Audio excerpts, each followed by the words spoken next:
Assalamualaikum warahmatullahi wabarakatuh. Perkenalkan, nama saya Cindy Dwi Cahyani dengan NIM P071240210079. Di sini saya akan menjelaskan anatomi sistem reproduksi pada wanita. Sistem reproduksi wanita terbagi menjadi dua, yaitu genitalia eksternal dan genitalia internal, luar dan dalam. Kita akan membahas satu-satu. Yang pertama, genitalia eksternal. Baik, ini adalah gambar genitalia eksternal. Genitalia eksternal terdiri atas, yang pertama ada mons pubis. Mons pubis terdiri atas jaringan dan lemak, dan biasanya mons pubis ditumbuhi bulu pada saat pubertas. Yang kedua ada labia mayor, dan yang ketiga ada labia minor. Labia mayor dan labia minor ini adalah bibir besar dan bibir kecil vagina. Yang selanjutnya ada klitoris. Di sini ada klitoris. Selanjutnya ada di sini lubang uretra atau saluran kencing. Selanjutnya di sini ada vestibulum atau rongga di antara labia minora. Selanjutnya di sini ada himen atau selaput darah, yaitu lapisan tipis ya. Di sini ada vagina, dan di sini ada perineum. Perineum itu daerah di antara vagina dan anus. Nah, di bagian genitalia eksternal juga terdapat dua kelenjar. Yang pertama yaitu kelenjar Bartholin dan kelenjar Segne. Kelenjar Bartholin terdapat di sekitar vagina dan kelenjar Segne itu terdapat di kedua sisi lubang uretra atau lubang kencing. Fungsinya sendiri untuk kelenjar Bartholin yaitu untuk melumasi vagina, dan untuk kelenjar Segne untuk menghasilkan mukus. Selanjutnya, genitalia internal. Genitalia internal terdiri atas, yang pertama di sini ada serviks. Serviks itu letaknya di bawah uterus atau di bawah rahim yang terhubung ke vagina.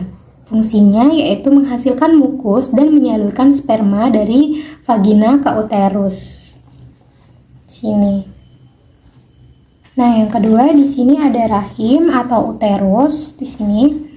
Jadi fungsinya uterus atau rahim itu tempat tumbuh dan berkembangnya embrio. Dindingnya akan menebal dan selama kehamilan dan mengkerut saat setelah melahirkan. Dinding di dalamnya itu namanya endometrium. Endometrium akan menebal saat ovulasi dan meluruh saat menstruasi. Selanjutnya di sini ada tuba fallopi. Tuba fallopi dan di sini di dekatnya seperti jari-jari tangan itu namanya infundibulum. Tuba fallopi dan infundibulum ini jumlahnya sepasang kiri dan kanan.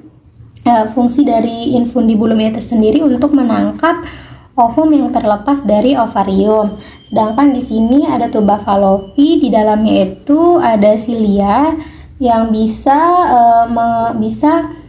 membantu pergerakan ovum ke rahim. Selanjutnya di sini ada ovarium. Ovarium juga jumlahnya sepasang kiri dan kanan yang fungsinya untuk menghasilkan sel telur. Baik, di sini saya akan menjelaskan anatomi panggul pada wanita atau pelvis. Pelvis dibedakan menjadi dua, yaitu pelvis mayor dan pelvis minor. Pelvis mayor itu untuk mendukung isi perut, sedangkan untuk pelvis minor itu wadah untuk alat reproduksi. Pelvis mayor dibentuk oleh 4 buah tulang, yaitu 2 tulang coxae, 1 tulang sacrum, dan 1 tulang coccygeus. Coxae dibagi menjadi tiga bagian, yaitu ilium, isium, dan pubis yang dibatasi oleh acetabulum. Ilium terdiri atas crista iliaca di bagian sini. Di sini ada spina yaitu tonjolan, spina iliaca anterior superior, dan di sini spina iliaca anterior inferior. Dan di belakang Nah, spina iliaca posterior superior dan spina iliaca posterior inferior. Di sini ada cekungan. Cekungannya itu namanya incisura ischiadica mayor. Os ilium juga di sini terdapat lajur yang namanya itu linea terminalis atau linea illuminata yang merupakan batas panggul besar dan panggul kecil. Isium, ini ada spina ischiadica yang memisahkan incisura ischiadica mayor dan incisura ischiadica minor. Ini terdapat lubang yaitu namanya foramen obturatorium yang memisahkan tangkai tulang kemaluan yaitu ramus superior ossis pubis dan ramus inferior ossis pubis.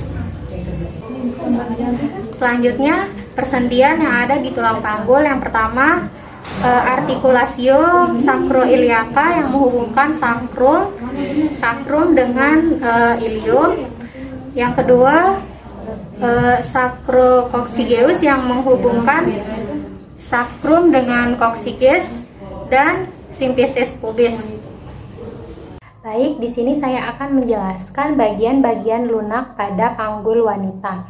Yang pertama yaitu otot-otot yang menyusun panggul wanita. Baik, ini adalah gambar otot dari panggul wanita. Di sini ada musculus sphincter ani. Di sini ada musculus levator ani.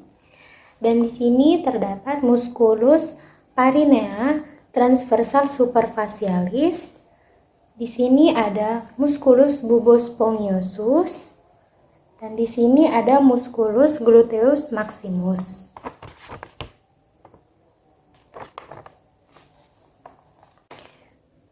Selanjutnya ligamen-ligamen. Di sini terdapat ligamen iliolumbal. Ini di sini. Di sini juga terdapat ligamen inguinal, di sini. Dan di sini terdapat ligamen iliofemoral. Di sini. Selanjutnya di sini terdapat ligamen sacrospinale di sini, di sebelah sini.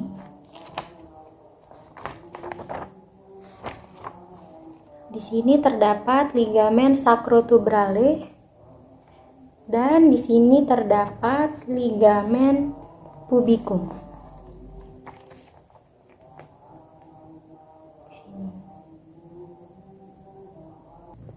Nah, selanjutnya di sini ada ligamen sacroiliaca.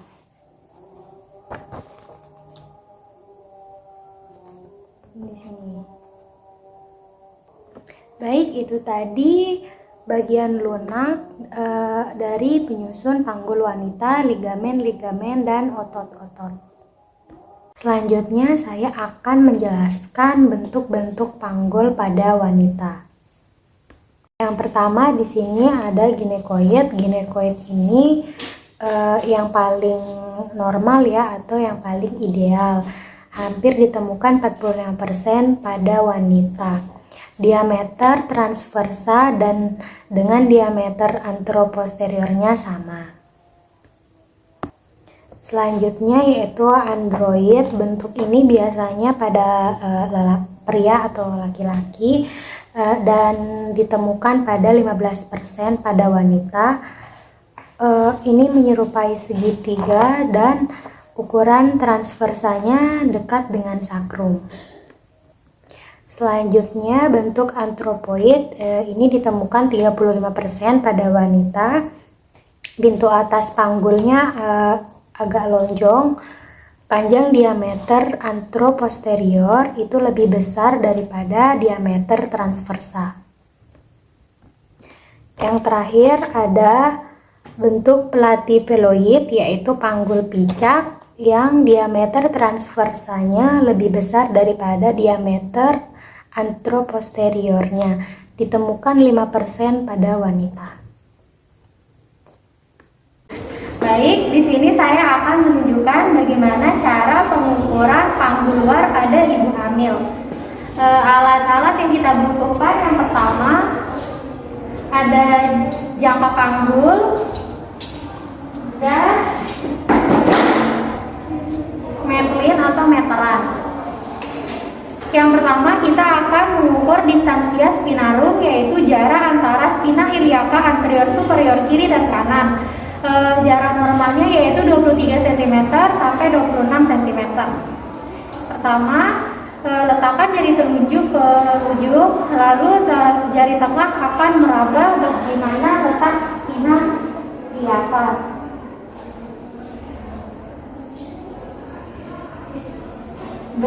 cm. Yang kedua, distansia cristarum, yaitu jarak antara crista iliaca kiri dan kanan. Ukuran normalnya yaitu 26 sampai 29 cm.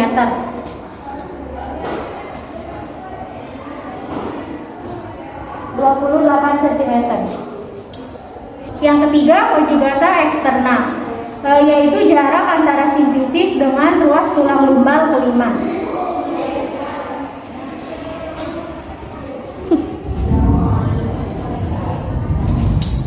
Ukuran normalnya yaitu 18 sampai 20 cm.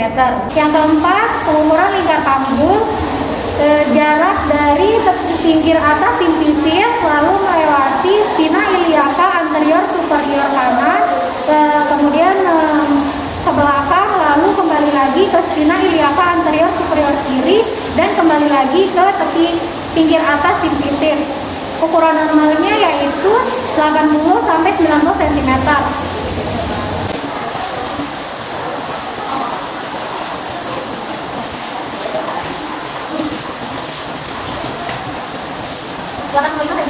Demikian yang dapat saya sampaikan, kurang dan lebihnya saya mohon maaf. Wassalamualaikum warahmatullahi wabarakatuh.